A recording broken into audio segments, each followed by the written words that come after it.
Good afternoon, everybody. I think after the extensive scientific talk and a little bit going back in time, I would like to take this opportunity to thank Dr. Sudha for giving me such a great opportunity to be here as well as speak in front of such an excellent doctors here. So when I was thinking of my topic, what should I speak? Oh my God, everybody's here speaking about methylation. I said, I'm not experienced as much as all these great doctors here, but I said, I will just speak what I have experienced myself with my patients. So, as Dr. Kritika has already introduced my topic, which is the gut, skin and brain axis that I'm talking about, when she said that please look at your gut when you're thinking about your skin. Yes, I do practice some kind of aesthetic medicine, preventive and regenerative medicine. So always it's been a struggle for me. Without looking at the gut to treat the skin, I always fail. So that is the reason I said I need to get into this integrative medicine more into my practice. Now I thought why does gut and skin is related? I just asked one question to myself. With this research, what I found was these are the only two organs that are exposed to the external environment directly. When I say directly, all the other organs are exposed indirectly. But these are the only two organs are exposed directly. So the food that we are eating, which is taking in, so it's exposed directly. And the skin, as we all know, largest organ in the body. So that is where it made me think that it makes sense that when I look at the largest organ, that yes, because we are directly related to each other. So I said, okay, then the next thing comes is brain. I said, okay, I need to go a little bit beyond. So don't worry, I'm not going to talk about these topics, but I said, when there is direct connection between these two or three organs, they are talking to each other inside. When they are talking to each other inside, we are not paying attention. Today, we are all talking on social media. We pay so much of attention that what is going on in US and what is going on everywhere. When our internal body is integrated in such a beautiful way and it is talking to each other, so nobody has time to go with the integration. That's where I think physicians like us makes the difference. And that's why we are all here sharing the same, table here, and we are all sharing the same knowledge. So this happened to me like 10 years ago. One of my, in the OPD, I'm sitting and I'm treating my patients, and I came across all these cases on one single day in my OPD. 10 o'clock, I see a IBS. 11 o'clock, I saw a hypothyroidism or whatever hormonal imbalances. 12 o'clock, I see a autoimmune, infectious and everything. As one of the doctors said yesterday on the case reports what Dr. Kamal Kal has read and Dr. Lenny has said, these are the cases that we are going through every day. Every day.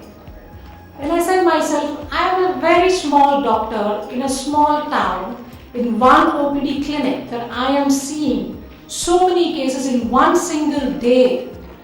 What about the rest of the doctors around the world? So what is going on?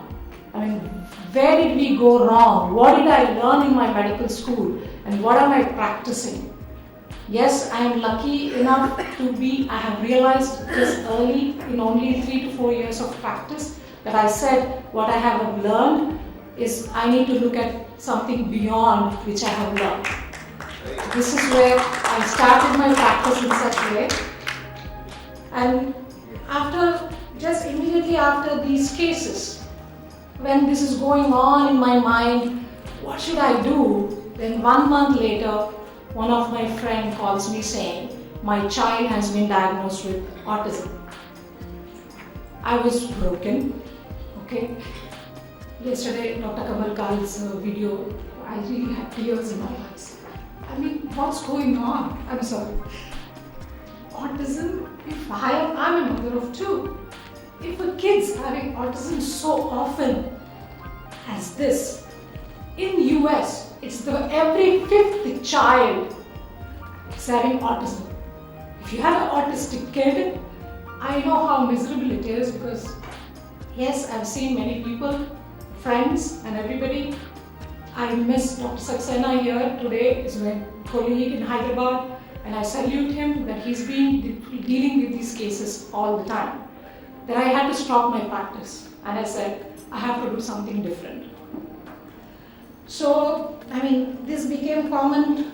Dr. Anjali Mukherjee have gone through that, so I don't need to go through that again. And this became common. Everybody, IBS, diarrhea, constipation, now the new diagnosis, leaky gut syndrome, anxiety, depression, migraines. So, where did we go wrong? What happened in this past 10, 20, 30 years that we're all going through? So this all during my research and for myself and everything like that in 1980s. So as we always talk, environmental toxin. So I want to look at very particularly really what happened. Yes, we know the environmental toxins and everything like that happened.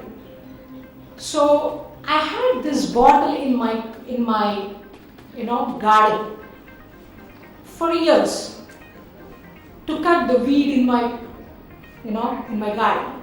There was weed growing. Okay? So I had to get rid of the weed. So this, I bought it myself to cut the weed. This is available in the market, everywhere.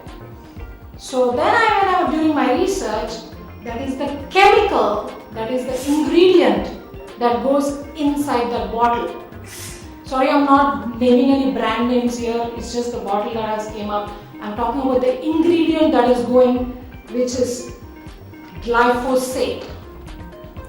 Some people have come across it, but some people must have not come across it.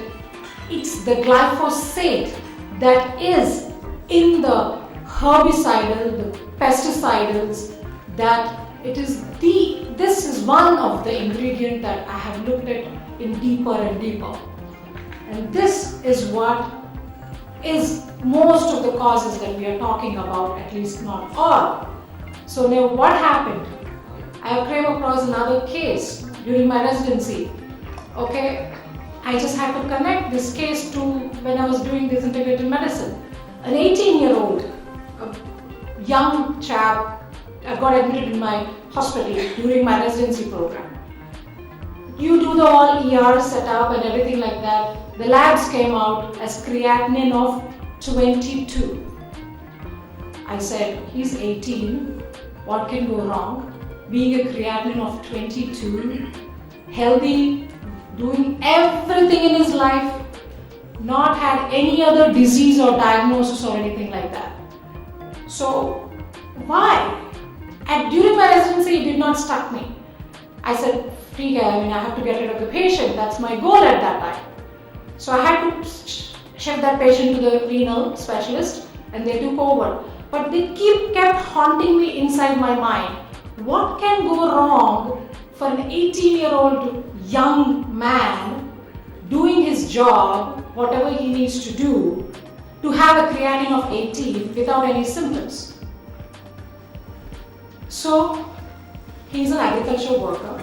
Came all the way from Mexico to Houston just to live, illegal immigrants come for living to US. US is the best country to be in. So who doesn't want to go there? So he's there. But unfortunately he had some pain and he could not pee, he could not urinate, so he ended up in a hospital. So I took the history at that time. I said, he's just an agricultural worker. So during the differential diagnosis that we grow in our hospital, okay, drugs is the first big thing in US and everybody knows about it. Now he's a young chap, he's telling me he must have taken drugs, he's lying, he's lying, he's in denial. Okay, fine. And then the differential diagnosis is abuse of the NSAIDs. The sphenic kidney damage, you think of NSAID damage as 100%. It's NSAIDs that they are taking. They're going through some pain, so they take NSAIDs. So we diagnosed here as NSAIDs reduced acute renal failure, and then we discharged. But what actually happened is he was not taking any NSAIDs. He was not taking anything. So we had to look at that. He was a farmer. When I moved to India, I saw this picture again, the hoardings. The same bottle which was in my house in America, it is now here in the hoardings for the farmers to buy. And these are our farmers taking that and going in and spraying it. This is my Mexican patient who's spraying this to his crops. Okay? This is my Indian farmer spraying the same. Do we have any precautions for them? Do we teach them how to do spraying as much as these people are educated? Or it's not education, it's awareness. See, he's not wearing anything. He cannot afford to wear anything. If it is in US, they dress up like astronauts when they're going for crop dusting. So these are the things that a single simple chemical which is in the in the ingredient that they want their crops to grow well, so that is their breadwinner. These are the things. So what is this actually doing? So the glyphosate is the main ingredient that is dangerous to human health. What is it causing? It causing endocrine disruption, possibly making you fat. Causes birth defects, tumors, binds needs to all the metals as we talked about, and an antibiotic killing. Beneficial for which is a gut bacteria it's killing. And it has a specific link to autism. And it has a specific link to cancers. And yes, it is damaging at the cellular level. You guys all must be thinking, okay, I'm not a farmer, I don't have a garden, I am not buying this bottle to kill the weed. Understood. But what is happening? It's raining in the same crops. The glyphosate is getting washed off with the water. Okay? It's coming into our streams. It's coming onto our, tanks. It's coming onto our groundwater. And then it's coming into our taps. Especially in India, we don't have that kind of good filtration system where our government can take the responsibility of the filtration of public water.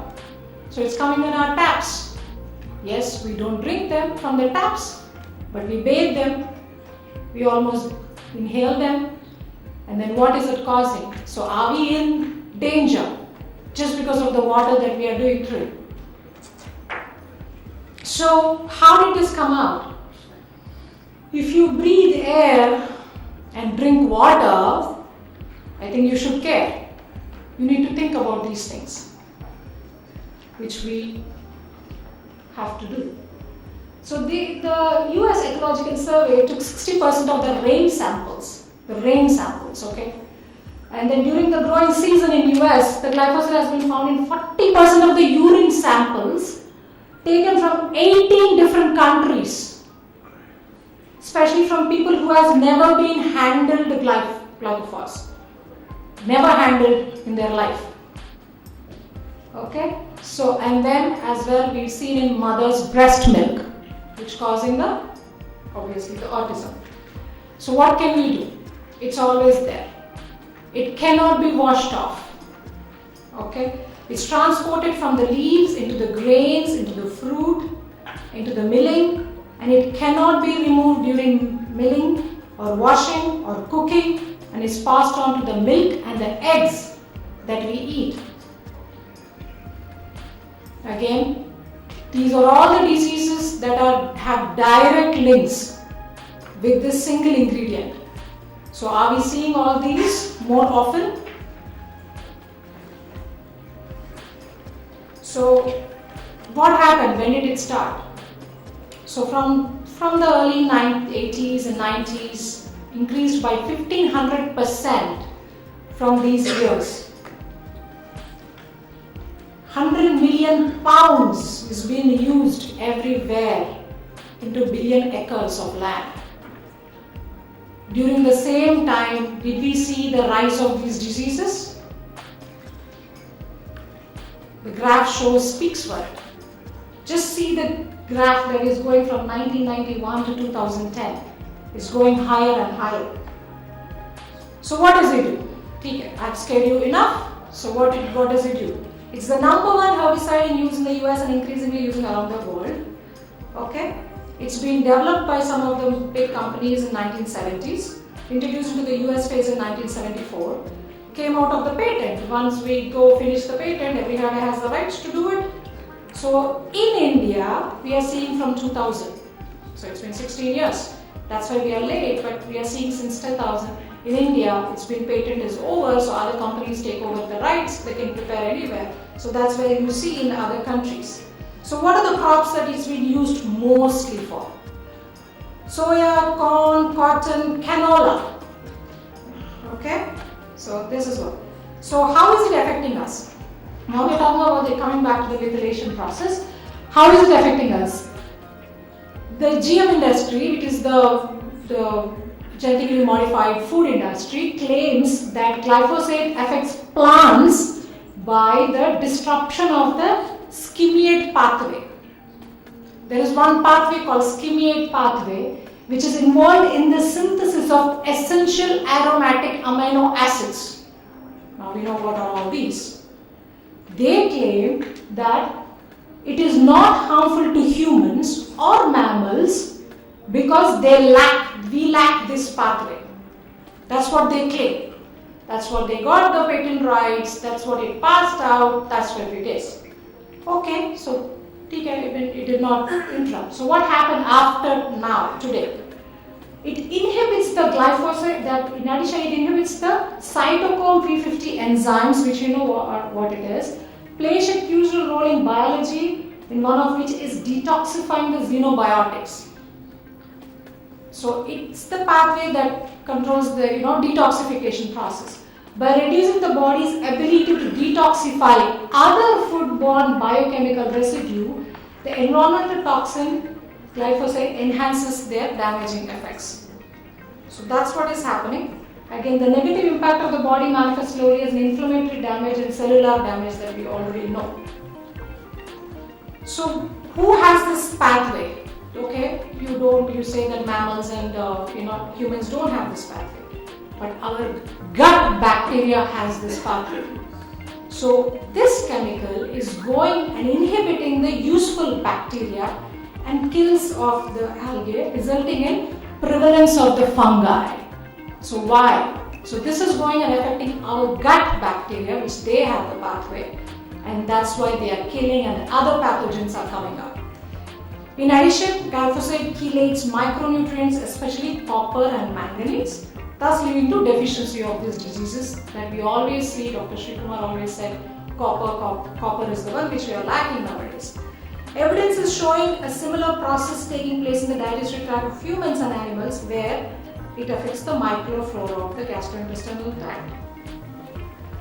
So it's in fact impacting the gastrointestinal tract for the long-term health complications. Again, the studies have shown this is directly related to breast cancer. Before we never had breast cancers. My grandmother's mother ages. It started with my grandmother's age. So this is where we are going in this pathway, and it is directly related to the human kidney cells. And we have seen in the breast milk, 93% of the pregnant women have this because it's the water that they are drinking. It is nothing else. So what is the toxin? In 2011, doctors from Sherbrooke University Hospital in Canada found the Bt toxin from genetically engineered Bt corn accumulated in the human body, contrary to the industrial assurances. Since 93% of the pregnant women tested 80% of the umbilical cords in their babies and 67% of the non-pregnant women. So what is it causing to the gut brain? In the gut brain, so the gut, again, as soon as the babies are born, that's where our gut microbia are very, very vulnerable. That's why they say breast milk, breast milk, breast milk. And that's why I say in 1 year you cannot feed any sugar molecule, because until that 1 year of age we don't make that kind of enzyme that digests our carbohydrates or sugar. So my grandmother told me that don't give rice until your child is 1 year old. Okay, that's as simple as that. She just told me that. Now why?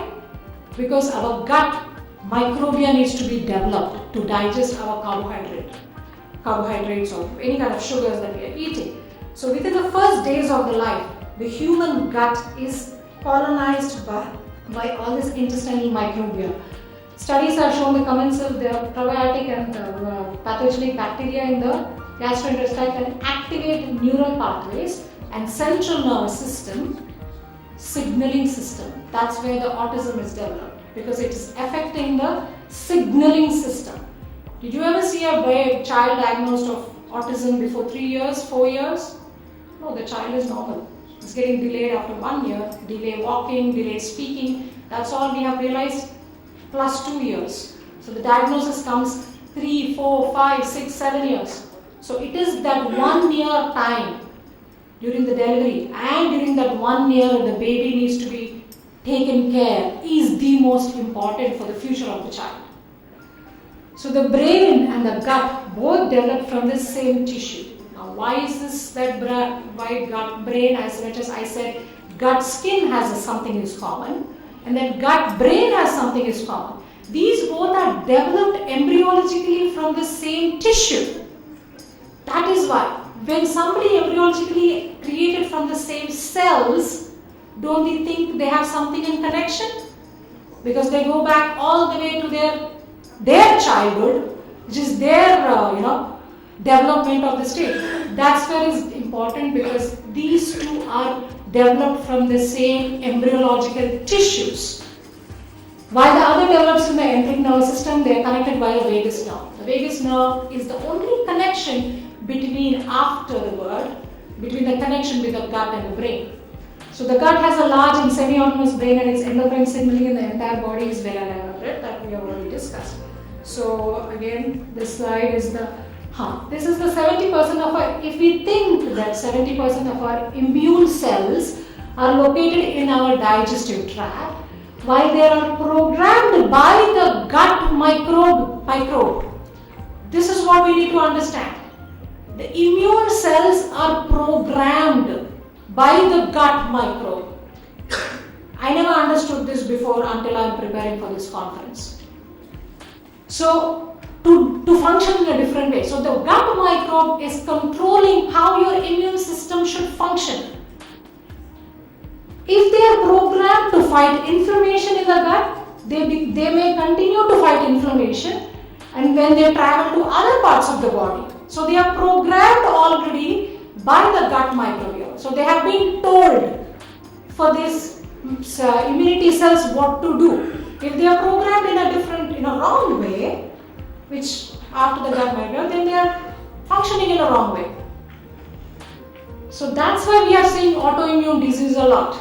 So this connection I made is like, okay, this is the reason that the autoimmune problems have become more. Changes in the gut microbial communities can cause immune dysfunction, leading to autoimmune.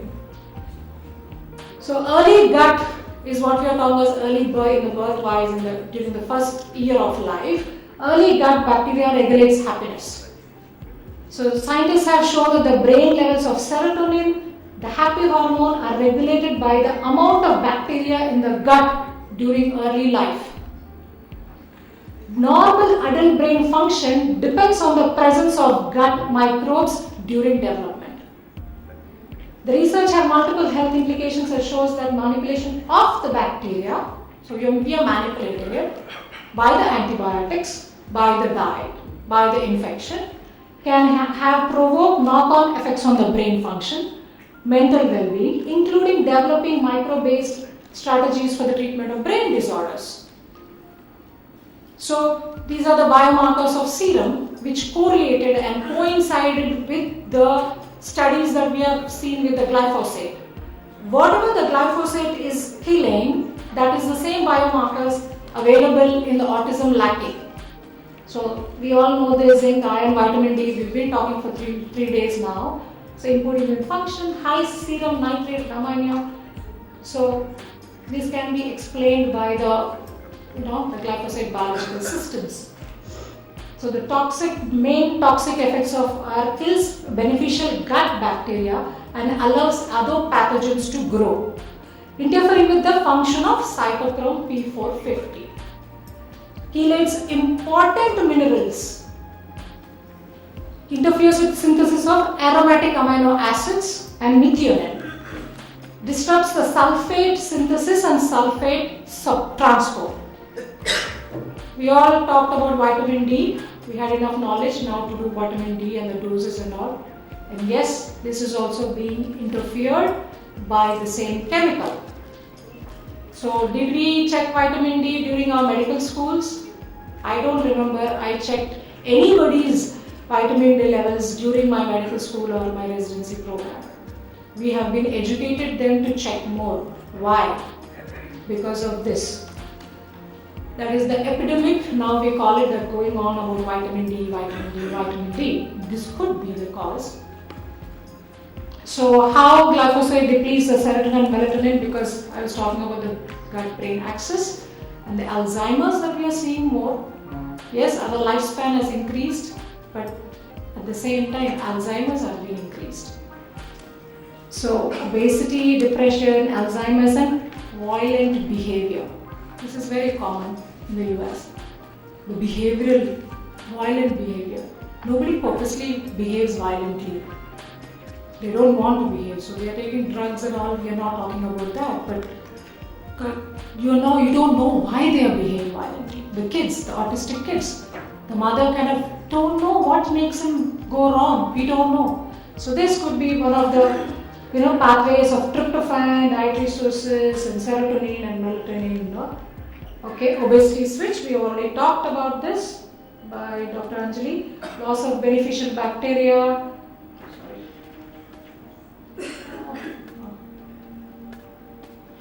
So this is again leaky gut, reduced sulfate and everything. So human digestive systems, again Crohn's disease are increased, inflammatory bowel disease are increased, colitis, gluten that we are all talking about. It could be the gluten with the GMO, or it could not be the gluten by itself, because it could be the glyphosate that is interfering with the way the gluten needs to act. So that's what it is. Kidney disease just has the same graph as the autism, that it is increasing and increasing.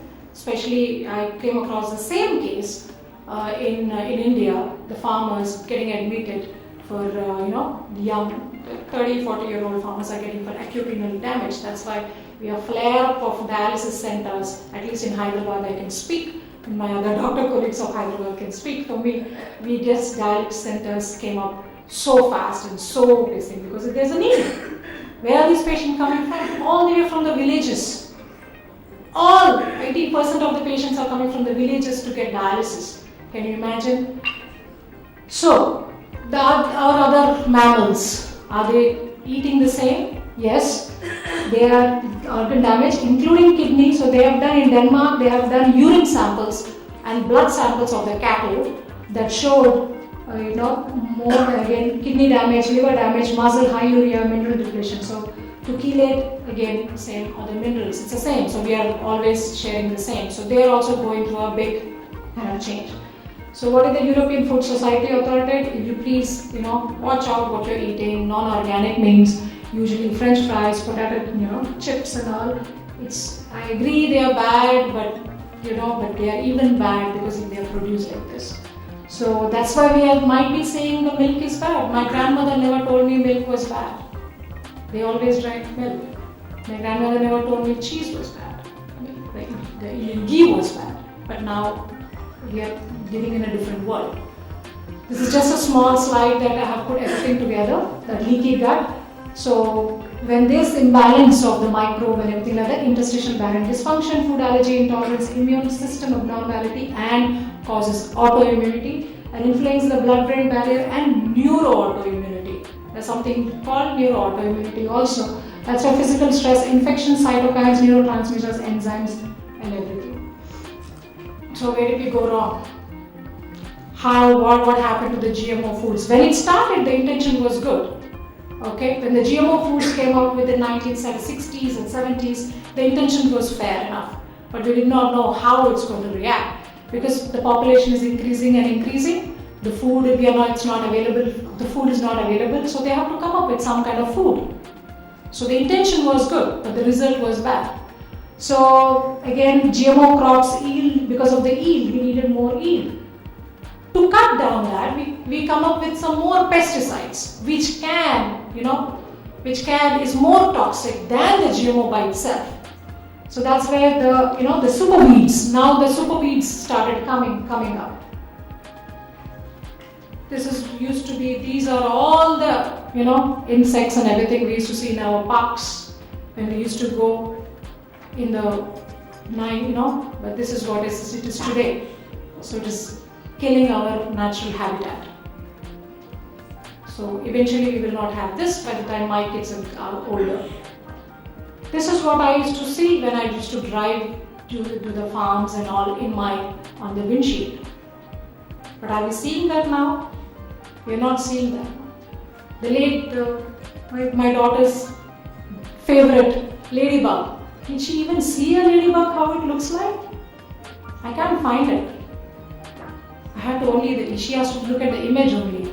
I could not make her feel how beautiful that is. So this is what we should be alarmed. Butterflies, okay, lacking of the moths, again disappearing of everything, of whatever we have seen as a child. And this is what I see in my corn, that we grow. But do I have a hand of what pesticides I need to use? But this is what is going on in the villages. The same fungus, it's in our gut. That's why we're having the yeast that we all doctors trying to treat the leaky gut syndrome.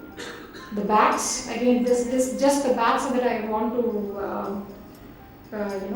come across is hibernation. They are lacking melatonin deficiencies happening in them because there is no melatonin. They are not sleeping in the mornings.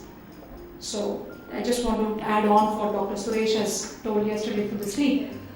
Infertility. Yes, every child nowadays, every patient I see nowadays, I see from a 12, 13, 14-year-old a PCOD patient to all the way to a menopausal patient. So as the goes by, the infertility is very, very common.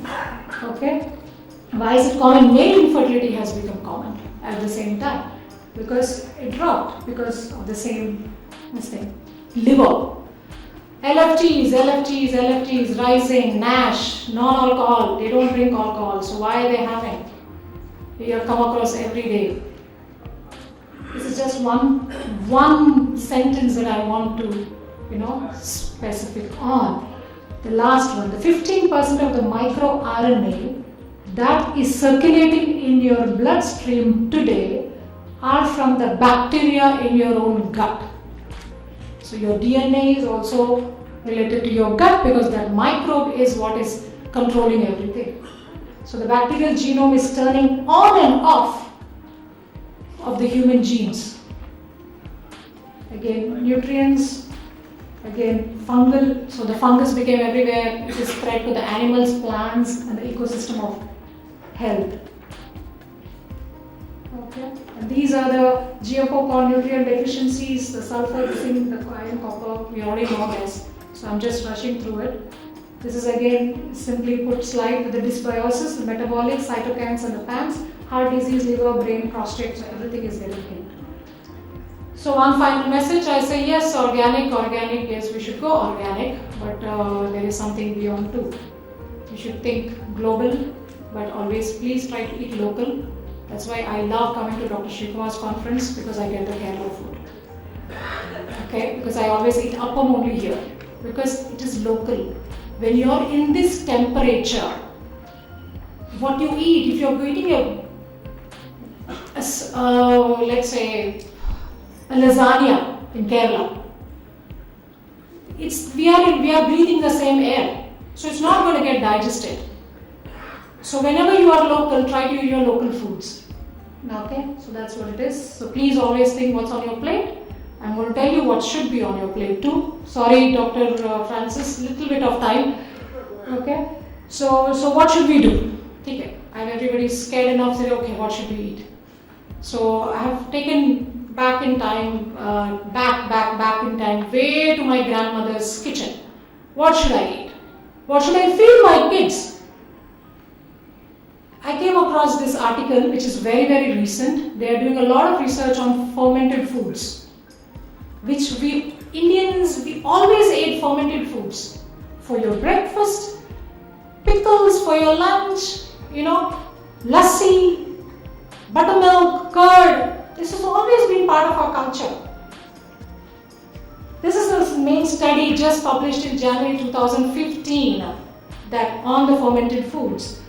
So I just want to point out the red one. The fermented foods have been well established part of the human diet for thousands of years without much of an appreciation for, understanding of, or their underlying microbiological function, which are very, very useful. So I'm correcting the same. How your microbiomes can, protective bacteria are helpful. So the use of many organisms derived from this food, application of this probiotics. So the studies have revealed that there is a lot of probiotics in this.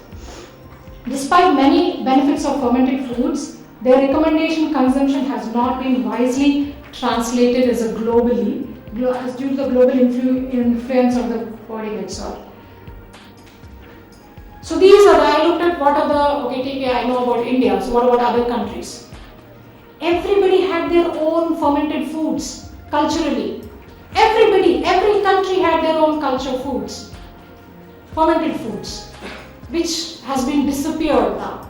This is the long list, but I'm just going through one, which if anybody, whatever country you can look for. But this is, again, ancestral diet. I looked at the ancestral diet that we can go back and say, what can we, go back in time? Because today, we don't have time to go and talk to our grandparents or, we don't have time. They live somewhere else. And then I think I have Dr. Google with me. So why should I need them? Why should I need them? They don't know anything about anything. They don't know what's going on in the world. Social media is there. So we are going ahead, but we are lacking something behind. They are not going to be there for such a long time to transfer the knowledge to you, which you have to be going to the next generation.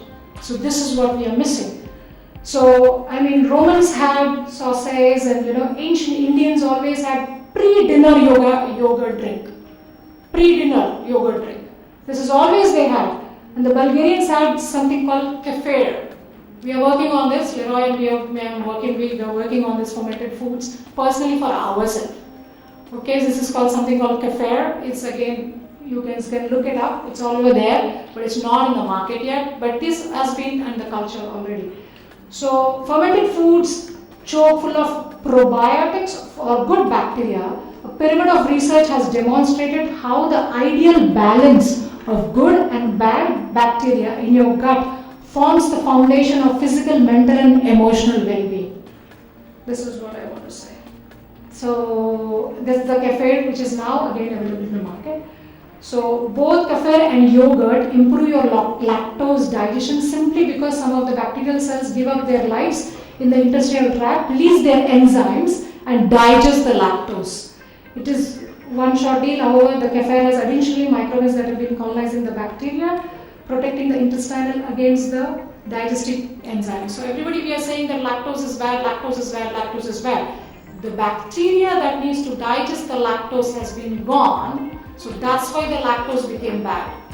That's what I think. If I'm wrong, please correct me. So these are the best source of probiotics that natural probiotics that you can include from your this thing.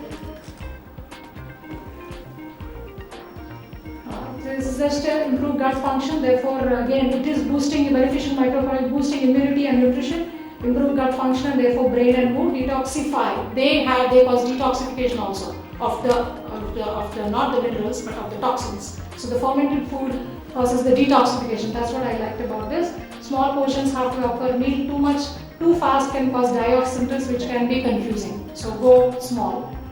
So improve the gut. I just wanted a red part that it is an outstanding source of essential nutrients such as K2. So we already made K2. Now K2, we are talking about so much of K2. Sorry. And prevent arterial plaques because of that. And heart disease, for instance, cheese curd is an excellent source of both probiotic and K2. Just half ounce, 15 grams of natto daily can provide the K2 you need. The fermented foods is protecting from the many of the B vitamins. So these are all the benefits of the natural probiotics that we do. And this prevention cancer. So this has the ability to prevent cancer, obesity reduction in cholesterol levels, and protecting our immune system. Insulin resistance have been corrected. The studies have shown that insulin resistance decreased while insulin sensitivity is increased. Glucose tolerance improved by 33% compared to any of the increasing dose of the previous thing. So this is what I want to counter this thing. These are the studies that have shown that they have looked at all the countries and their own cultured foods. So there's one, this we always used to listen to, read in the medical schools saying that the Chinese are more prone to esophageal cancer because they eat a lot of smoked fish or fermented smoked fish. So this is the only one so far that out of the list of the fermented foods that cause adverse effect. So fermented foods again benefits. Then you can think about this saying that okay, I will start eating fermented foods. Let me go to the grocery store and find all the fermented food there and let me fill up my kitchen. So what is the difference between the available fermented foods and which you can make in the fermented foods? That is the main difference. That is the main difference where I want to learn from my elders and everything like that. How did you eat? What did you make? What did you eat for a season? It used to change every season. My grandmother said you should not eat this in this season. But it's not happening anymore. So, one sentence I want to remember is foods that are pickled are those that have been preserved in an acid medium. In case of various types of supermarket pickles on the shelf, comes from vinegar. So they use vinegar. And however are not fermented, even though vinegar itself is a product of fermentation, hence do not offer the probiotic or the enzymatic value of the homemade fermented vegetables because of the long shelf life that they are trying to create, which the fermentation, the vinegar and everything like that. So I try myself not to dispose the pickles also at the same time. You finish it, you make it again. I talk to whenever I come to the conference, I talk to Mrs. Sri Kumar always more than Dr. Sri Kumar because I have so much to learn from her from this section. I'll say, what is the pickle that you made? Can I have some pickle? So because that's why they serve one pickle. If you notice the lunch table, that's okay to eat, but most of the gastroenterologists are taking away. Because why? You're producing acidity from it. But it's prepared in a different way, we are doing a different thing, so that's why the gastroenterologist taking away with omeprazole, putting it in. So there is a barrier, but it's okay to eat homemade pickles, which are the excellent source of the probiotics. So do not be fooled by unhealthy supermarket pickles, version of homemade fermented this thing. I just want to maintain the last sentence here. It would be great determined to human health if fermented food use were to decline, as been noticed in parts of Africa, through lack of generational transfer of knowledge, poor availability and affordability of probiotic, and introduction of easy availabilities of food and drinks products which are high in certain sugars. So when the person is going and buying a sugar which are less cost with the yogurts and everything and the sugary drinks, this is going to be a determinant to health. So the transfer of knowledge, this comes only with transfer of knowledge. This does not tell you in Google how to make a pickle. So this is what we are lacking, transfer of knowledge from the elderly. With less time and with today's speeds of life, we are neglecting the generational transfer of knowledge. Again, this is the same slide. Are affected by passage of very extended shelf life, that's what I told. There's a small study that I'm looking at. Dr. Natasha Campbell-Medwick, she's a neurosurgeon. She's looking at the diet for autism. So I'm also looking at it. It's called GAPS diet. Still yet to research. If anybody wants to do this for autism, people are getting better. It's something called GAPS diet. It is by Dr. Natasha. So she's doing an excellent work. So I'm looking at that if anybody wants anything like that. So we talked enough about, there are more 2 slides, I'm done. I've talked enough about past and present and everything. Just to keep your open mind, as we are speaking today, the meats are made in the lab. This is a new venture that is going on in the market. This is as new as February 2016. February 2016, they came up with first test tube meatball. Test tube meatball. Okay? World's first lab grown. So startups. Everybody, we are learning about startups and startups and startups. So startups claims that lab grown meat will be on the shelf within 3 years. And says raising animals to eat will soon be unthinkable. I and you will not see this, but I am worried about my grandkids. I will not be there, but I still care about my grandkids. This is absolutely the future of medicine. That's what the CEO of the company is saying. Okay? We plan to do the meat industry what the car did to the horse and buggies. This is what a big claim in the sentence, and this I have seen live while they are doing it. It's just February 2016. They have got a lot of funding after they released this news. So this is the future. The firm is growing real meat in small quantities using cells from the cows, pigs and chickens, and he reveals that the stem cells and all. How we already know stem cells. So it's the same stem cell technology that we are using to do that. So we will see that very soon. You will see this in your market, in your Burger King and McDonald's. You will have an option and to eat that or this. So this is the future of medicine. And Dr. Kamal Kal was saying, and Dr. Sudha was saying, what is the future? Yes, I want to be connected with the technology. Yes, I want to learn from the technology.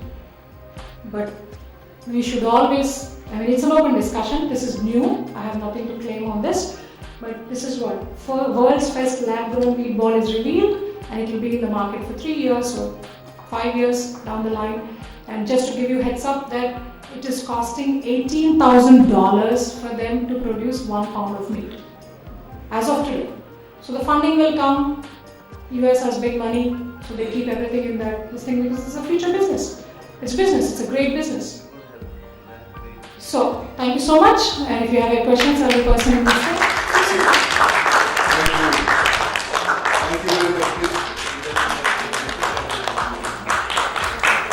Thank you very much, Dr. Sudha. A wonderful speech.